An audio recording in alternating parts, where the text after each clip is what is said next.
తపస్సు అంటే ఏదో వెళ్ళిపోయి కొండ గుహల్లో కూర్చొని అన్నీ వదిలేసి వెళ్ళిపోమని కాదు.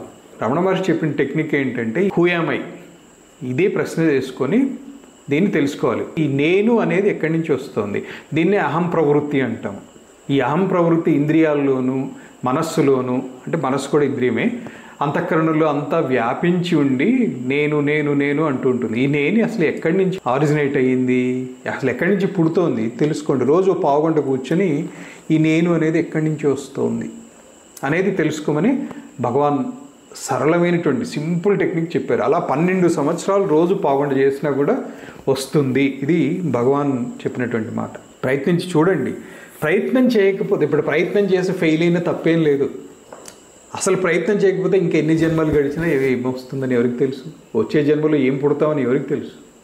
ఈ జన్మలో చేసేటువంటి పుణ్యపాపాలు సమానంగా ఉంటే మళ్ళీ వచ్చే జన్మలో మనిషి జన్మ రావచ్చు.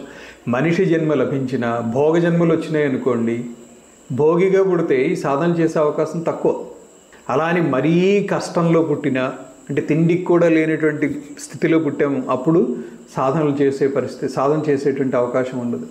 అందుకనే ఈ జన్మలోనే ఆత్మజ్ఞానానికి సంబంధించినటువంటి సాధనని ప్రయత్నం ద్వారా పెంచుకోవాలి.